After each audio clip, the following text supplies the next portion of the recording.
Thank you for joining us for today's message. We are always so encouraged to hear how God is using Adventure Church to speak into your life. If you would like to support Adventure Church financially, you can do so online and help us bring messages just like this one to you each and every week. Now let's prepare our hearts to hear a word from God. It's crazy for me to think that Adventure Church has been here for over 5 years. I was able to be just a part of it from a distance when it started, and to see what God has done here and how God has grown this place and the leadership and how friendly and fun you guys are. I mean, there's like some big dudes with security t-shirts out there. I mean, y'all been working here. Y'all working. And this is just such a great place to be. And I know that I'm not going to go any farther in our message today without just being extremely grateful for the role that Kyle has played in my life and in my family. It's amazing how what was once maybe a mentorship, I don't know what a 17-year-old tells a 14-year-old that's worth anything, but I can say that I'm extremely grateful for the role that he has played and that Jess has played in the life of my family and I. Just so thankful for what God has done there. And so I will say that I am excited about being here this morning, but there's something that's more exciting to me than just being able to speak today, and that's the fact that I'm going to leave my 2 children with my parents for 4 days. And so I would love to say that, man, this is the most exciting thing of my day today, but it's not. It's when I leave those 2 kids there and my wife and I get in our car and we drive back, it's going to be a good 4 days. I mean, we have nothing planned except for work, and you know, that'll be okay. It's going to be just good. And we won't be on a beach with a pool in the morning and an ocean in the afternoon. But anyway, so we've been talking through here. I've got the privilege to kind of keep up with this series dealing with the Hall of Fame. And we talked about Noah, talked about Abraham, and we've talked about Joseph. And this whole series comes from Scripture in the New Testament from Hebrews chapter 12. And it says this: "Therefore, since we are surrounded by so great a cloud of witnesses, let us also lay aside every weight and the sin which clings so closely, and let us run with endurance the race set before us." We know that there are men and women who have gone before us that are witnesses to how we need to live, how we need to walk out this life, and they're cheering us on. And if we were able to bring these Hall of Famers of our faith on this stage, what would they say to us? What would they tell us? What would they challenge us with? And I love this thought, because when you get a Hall of Famer and you interview them, they give you the big picture, the big glimpse into their life. Today we get to talk about this guy named Moses. And Moses is an amazing, amazing person. He wrote the first 5 books of the Old Testament. He was the predominant character in Exodus and Deuteronomy and Numbers. He was the main person in those 3 books. So we've got a lot to summarize today, a lot to talk about. And Kyle gave me till 1 o'clock to do it, so we better get rolling. Before we get started, though, I do want to ask you to do one thing. You know, there's a statement that I've heard an awful lot in my life, and you've probably said it about some of your family members or some people that are close to you, but it's a statement that says this: "That's just the way that they are." You ever heard that before? Have you ever used that statement before? So here's how I want us to start today. I want you to either type it in your iPhone or write it down on a piece of paper or something. What would people say about you? That you're just this. I am just this. I am the way that I am, and this is what that would be. If you could think of that, put that in your mind or write that down. We're going to come back a little bit later and hit that at the end. But when we're dealing with this guy named Moses, Moses was a part of some tremendous, miraculous parts of Scripture and history.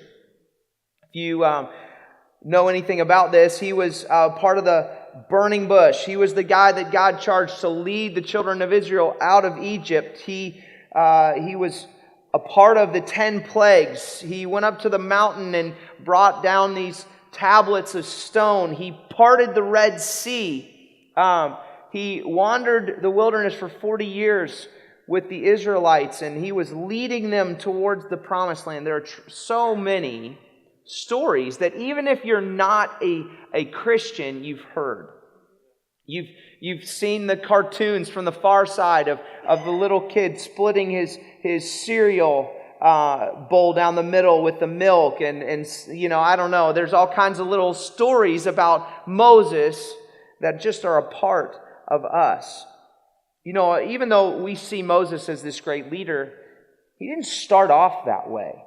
And as a matter of fact, Moses never wanted the job. There was a time in his life where he had grown up in Pharaoh's palace. Even though he was a Jew, he'd grown up in the palace of Pharaoh, and at some moment he realized he wasn't an Egyptian, he was a Jew. And he began to identify himself with the Jewish people, and he began to sympathize with them, and then he became one. He became who he was. And there was an Egyptian that was beating a Jewish slave, and he defended that Jew and killed the Egyptian, buried him in the sand. Everybody found out about it, and so Moses fled the country. When Moses fled, he went to the backside of the desert, is how they describe it in Scripture. Went to the backside of the desert and ran. He ran from his life in Egypt. He ran from what God was wanting to do in his life. But just as God does, God chased him down. He found him. He pursued him. And he confronted him. Isn't that just what God does with us? Whatever mess that we find ourselves in, and whatever distance we've created between us and God, he hunts us down, he finds us, and he gets us to where we need to be. And he does it with such love, and he did that with Moses. Moses is on the backside, he's watching his sheep, and God shows up in a burning bush. I know some of you today, you're thinking, if God started talking to me through a burning bush, I would listen too. You probably wouldn't. People would probably say you're absolutely crazy. The thing is that most of us are waiting for this sign, this miraculous thing to happen, for you to step outside and God to write it in the clouds, or maybe Him to show you Jesus' face in your morning latte from Starbucks. You're waiting for this moment to happen. You know what? Today, in Adventure Church, right here, this is your moment. This is your burning bush. God uses His Word, His people, and His Spirit to speak to us. And you don't need a burning bush outside of this place. If it is, we're going to call the fire department, okay? We're not going to listen to it speak. We're going to, well, maybe if it was speaking, we probably would stop for a second. But in this conversation between God and Moses, God says to Moses, here's what He says. He says, I will send you to Pharaoh, that you may bring my people, the children of Israel, out of Egypt. They've been in slavery for hundreds of years. And now God was going to use Moses. You'd think that this would be like, yes, I'm ready. God, I've been waiting for this time. It's not the case. Moses had been preparing for this moment because he had his list of excuses ready of why he wasn't the guy. Like, wait a second. God, it's not me. In Exodus, he gives 5 excuses of why he wasn't the guy. Let's walk through these real quick. First of all, the first excuse is that I am a nobody. It says in Exodus 3:11, it says, who am I that I should go to Pharaoh and bring the children of Israel out of Egypt? Who am I? The thing about this was, who else was God going to send but the only Jew that had grown up in the palace in Egypt? God had been preparing him from birth for this moment. And God answers this. Like, I know you may feel like you're a nobody, but I'm going to be with you. That was God's answer, but I will be with you. So Moses goes to excuse number 2. He said, but I don't know enough about you, God. It says in Exodus 3:13, and they asked me, what is his name? What shall I say to them?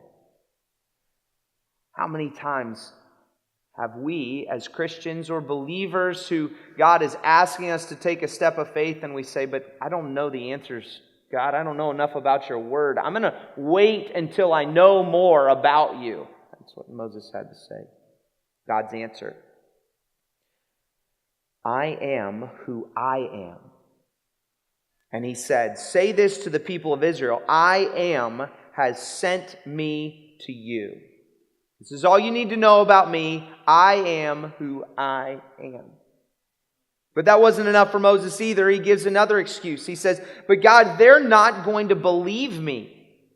Exodus 4:1, but behold, they will not believe me or listen to my voice, for they will say, the Lord did not appear to you.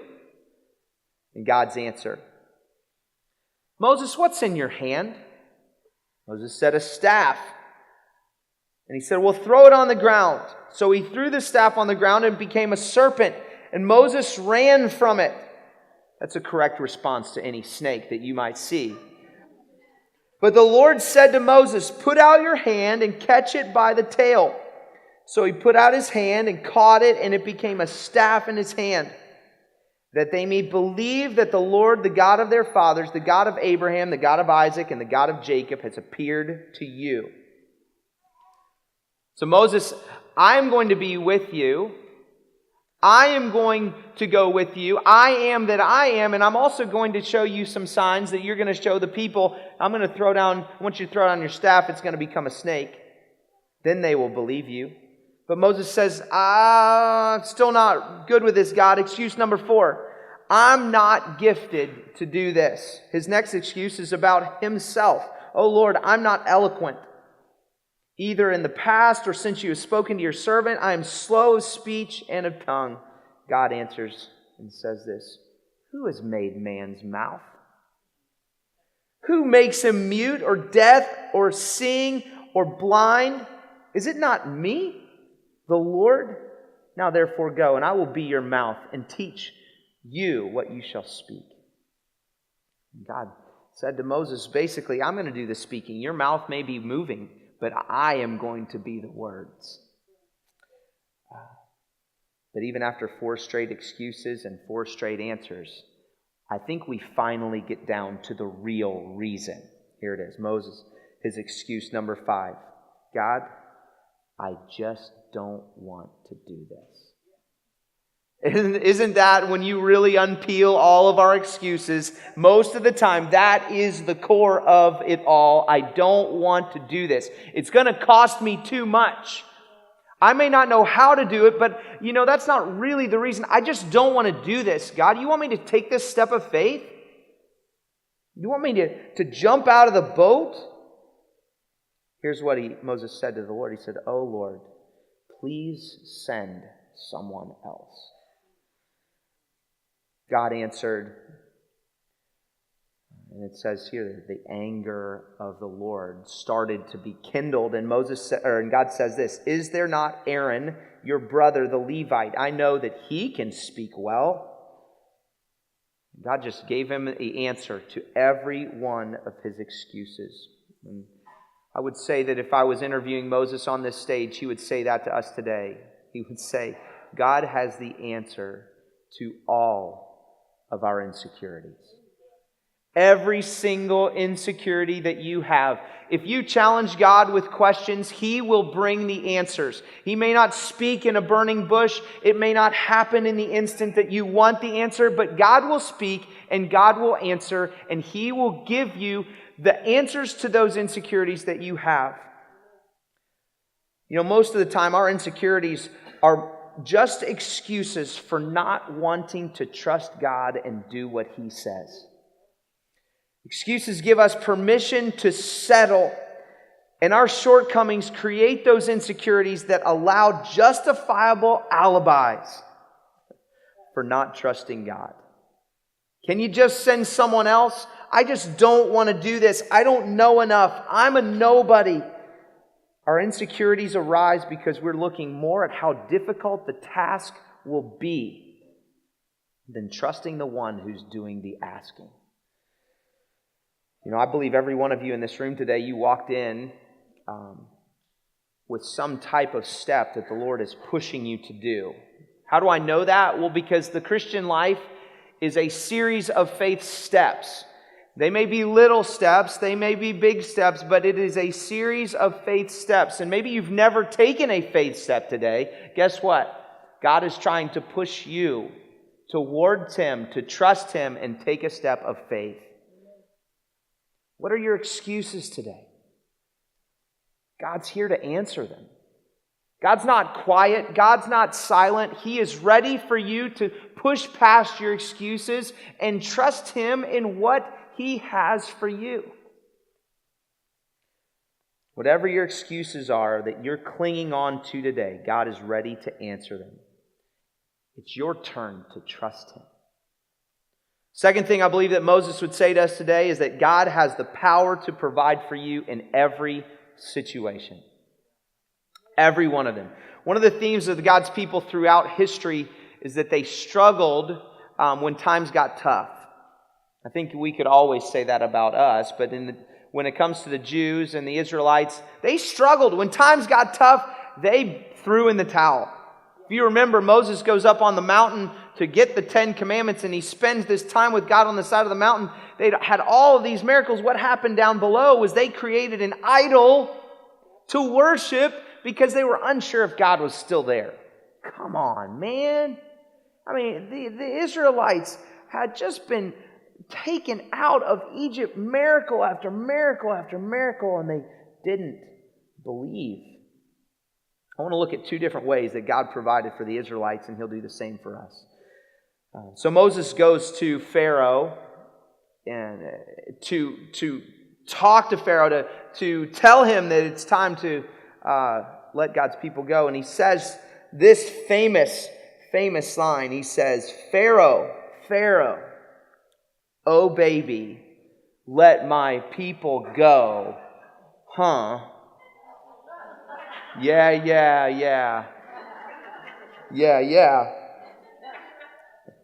And Pharaoh says, of course, he says, well, sure, take all my people. And he didn't say that, did he? Pharaoh refused to let God's people go. So 10 plagues happen. They're horrible and awful. And eventually, by the time the 10 plagues are over, the people of Egypt are like, please get out of here. And they gave them money to go. And they take all of they pack up and they hit the road and they're on their way. And they're all excited. And then Pharaoh realized, I just lost my entire workforce. Who's going to finish these jobs? And he says, we're not letting these people go. I don't care what it cost us. So he gets his horses and his chariots and his best men, and they pursue the Israelites, and they trap them right at the Red Sea.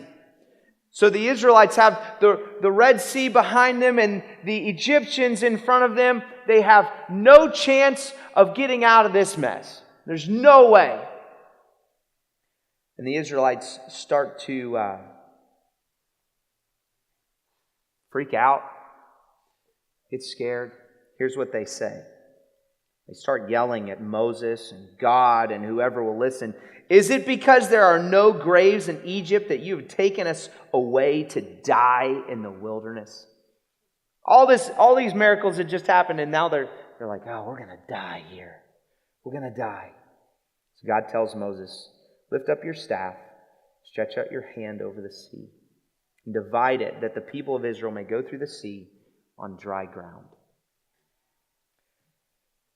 You know, one thing that is evident from this story with Moses, that God will redeem us with the miraculous. For the Israelites, the miraculous had to happen for them to get through. Red Sea parts, they walk through on dry ground. The Egyptians try to follow. They're drowned in the aftermath. And somehow, if you think about over 600,000 Israelites walking through any place, I mean, the Red Sea was probably 2 miles across. This wasn't a short trip. This wasn't an easy trip, but God did the miraculous. You know, I've never met a believer, someone who's trusting the Lord, who doesn't have a miraculous story about God's redemption for their life. I think about my story. I don't have, when I gave my life to the Lord, I don't have this big miraculous story of what happened. But how many miracles has God done along the way? He redeems us in miraculous ways. And you may be looking at your life right now and you say, I'm going to need a miracle. I'm in this valley, it's so deep. I'm in this darkness that's so dark. There's no way that God can save me. You've got the Red Sea on one side and the Egyptians on the other. This is certain death. It's over. God brought me here to die, and that's exactly when God comes through. Second thing is that God also provides for you day by day. The Israelites, after they went through the Red Sea, they celebrate and they have all these parties. They're free from Egypt. We've seen the miracles of God. This is awesome. And then they realize, we're in a wilderness. Does anybody know where we're going to get some food? Have you ever in your lifetime woke up or wondered when you're going to sleep, wondered where your food was going to come from the next day? Anybody ever had that experience? I'm talking about college people. Like, I remember my junior year in college, me and a couple of my buddies, we moved into a house. And I had this great idea. I was like, I don't need a meal plan anymore. We've got a kitchen, we've got a refrigerator, and we got all these great things. And I was like, I'm just going to skip out on the meal plan. And that was a great idea until I realized that I had to go to the grocery store and I had to cook. And ramen noodles and hamburger helper really get old after a while. And so I'm like, okay, I'm abandoning that. I'm going back to the meal plan and the cafeteria. It's all you can eat all the time. And college boys got to eat. But I was tired of waking up every morning wondering what I was going to eat for breakfast. Am I going to have anything for lunch? Am I, the budget, Mom and Dad only put so much money in there a month. I'm like, it doesn't last very long. Now, I wasn't going to get a job, So, the Israelites, they didn't have a desert meal plan. There wasn't crops growing out there waiting for them to show up, and they've got 600,000 people wondering what they're going to eat. I just love getting a chance to hear their complaints too. You got to hear this. This is their complaints. They got not just hungry, they were hangry. Has anybody ever been hangry before? You might be hangry right now. You're like, you better hurry up with this message, bro. They were hungry, they were angry, they were tired. They've lost all sense of understanding because they're hungry. Here's what they say. They're saying this to Moses. Would that we had died by the hand of the Lord in the land of Egypt, when we sat by the meat pots and ate great to the full. For you have brought us into this wilderness to kill this whole assembly with hunger. They would rather be a slave and sitting by a meat pot and work for somebody else than to be where they were in the wilderness with nothing to eat. But you know what? God is really good. And God proves to us that He always, always provides day by day. He knows that they have to eat. He's not going to neglect one of their basic needs and necessities. And so God says to Moses, "Behold, I'm about to rain bread from heaven for you." And He doesn't just provide bread. He says, "At twilight you will eat meat." And He didn't just provide bread and meat. He brought water out of a rock for them to drink.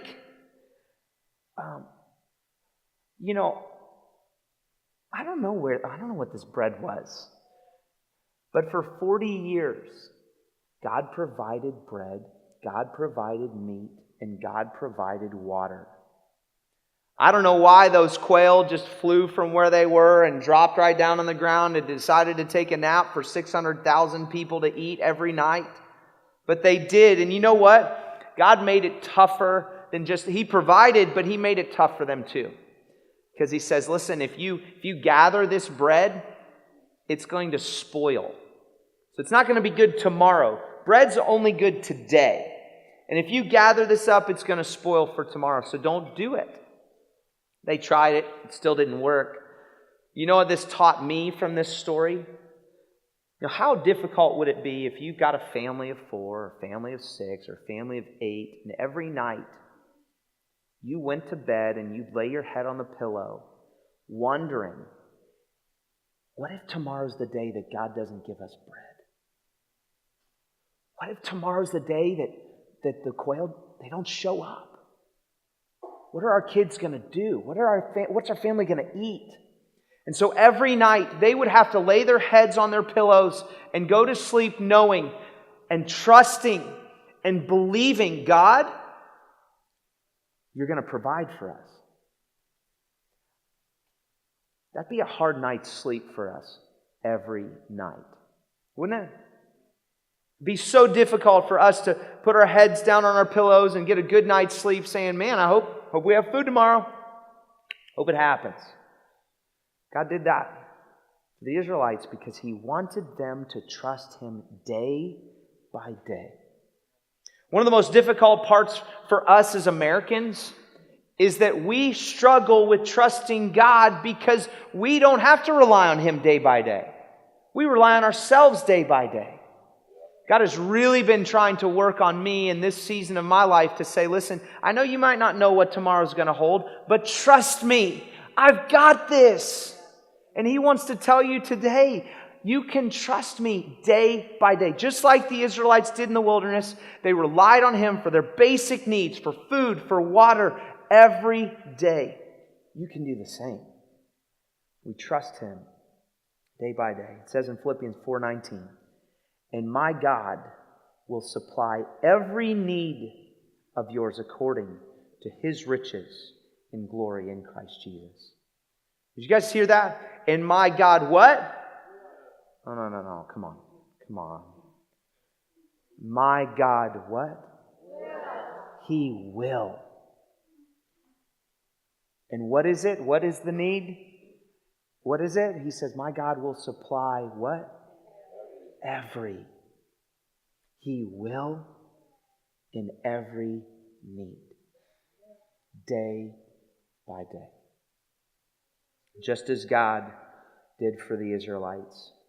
Will you trust Him? I think the last thing that Moses would share with us today is that God has mercy on our failures. Tremendous, tremendous mercy. If you know the story of Moses' life, it's a really tragic situation. At the end, he'd spent all of this time leading the Israelites through the wilderness and taking care of them and leading them and standing before God. And there was a moment in his life where he didn't trust God. And there was this moment where they were running out of water again, and Moses went to the Lord, and God said, listen, take your staff, and instead of take the assembly and walk out to this rock, and I want you to speak to this rock, and I'm going to provide you water. So he did all that, and Moses was frustrated with these people. In this passage, he just calls them rebels. So he says, okay, you rebels. He's just sick of them. And you can hear his frustration. And instead of speaking to the rock, he took his staff and he struck the rock twice. And after he struck the rock, God said, because you didn't trust me and believe and just speak and allow my power to come through, you're not going to be able to lead them into the promised land.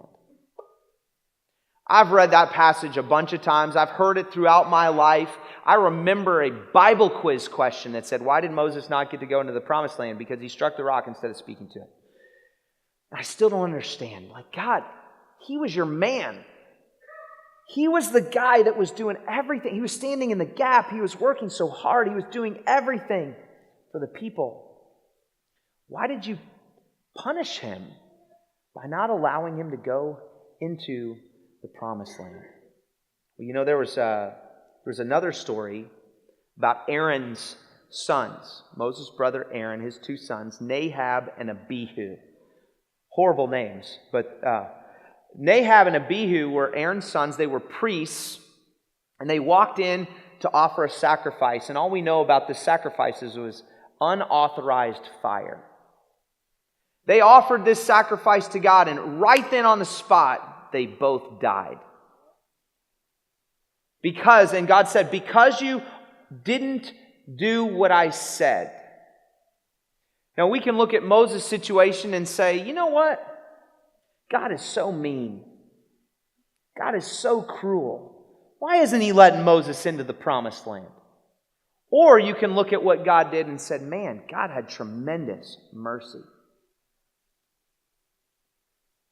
So you know what the enemy wants to do? The enemy wants to take our life and our situations, and he wants to convince us that God is a mean God, that he's holding something back from you. He's trying to keep something from you. God's not a good God. He did it all the way back in the Garden of Eden. What did he tell Eve? That if you eat of the fruit, you will have the knowledge of God. He's trying to keep something from you. Look at that. Look at what it is.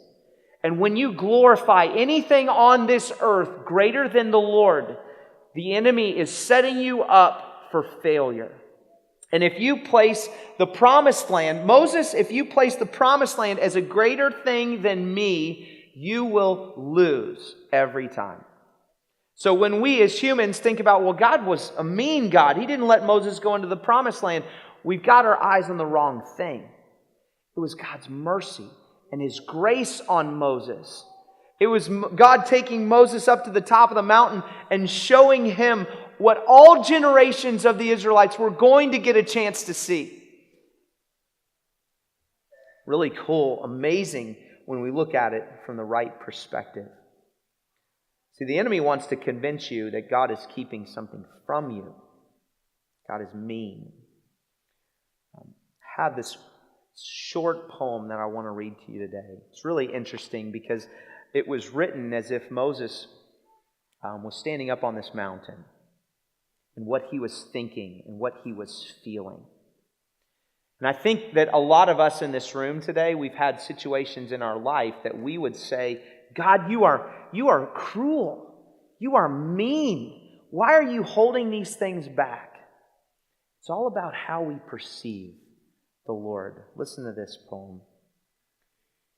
It's on Moses, 120 years. The friend of God, heart flaming to the end, and in the crystal eyes of fire, from what he'd seen of God's desire and unabated strength of soul, had kept his mind and body whole. How he longed to lift his rod once more and watch the arm of God slice Jordan like a liquid snake and make the serpent's tail a lake, and lead the tribes dry through the slice back to the promised paradise. Could God appoint a man to guide his people while the warriors died, to stand and suffer their distrust, and when the golden calves they lust, to intercede with God and spare them from annihilation there?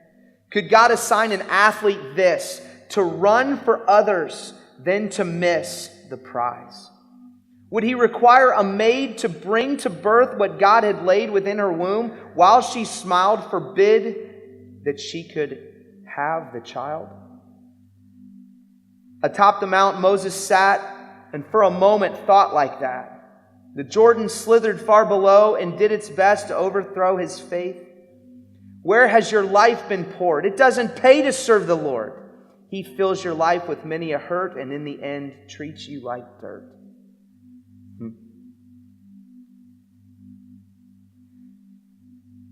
Then Moses took up the attack, and all the truth that he wrote came back. Oh, you wicked river, you stay your hand. 'Tis you, not God, that stole the land from my inheritance on earth. Had I not doubted his grand worth, 'tis I, not Joshua, who'd break your twisted back and gladly make your trail a bridge to paradise. And do you think for your advice for me has any weight, as though for any real estate I'd throw away my God?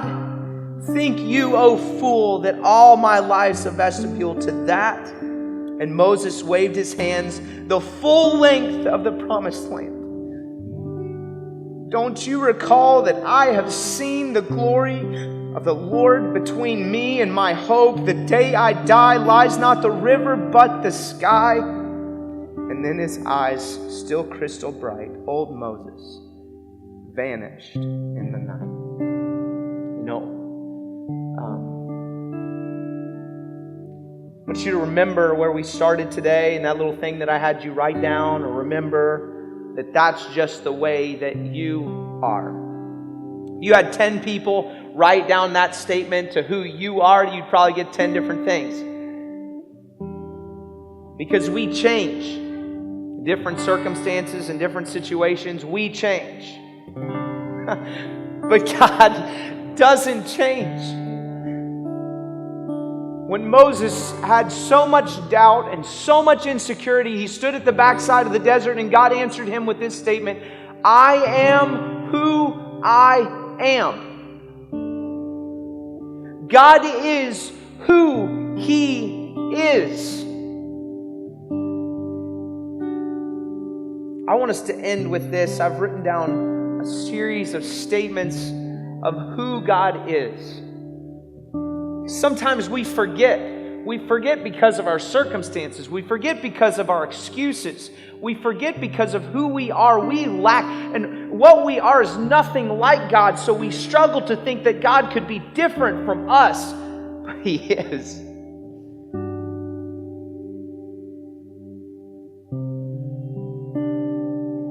Do you know who our God is?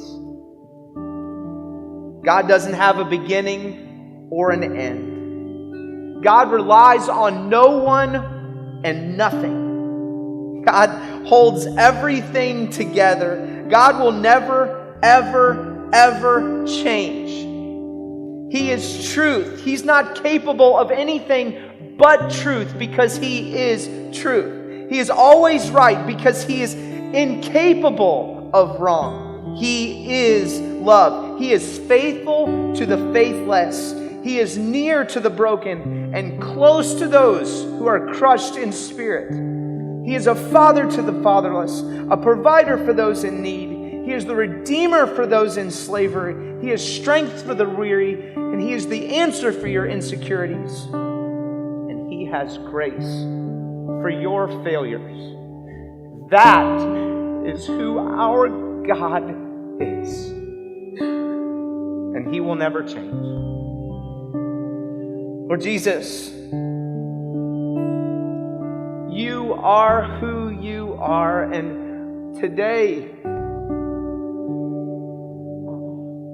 we think about who we are, what we've done, what we've struggled with, what we lack, what we wished our life would have turned out to be. But God, You don't change.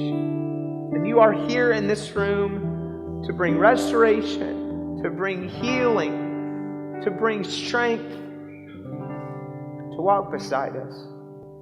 Lord, I pray as we sing today would answer some of those questions that we have. That we would be willing to trust you with our doubts, with our day-to-day, and that we'd know you'd have mercy for us. Lord Jesus, thank you for being the great I am. We turn to you today. In Jesus' name.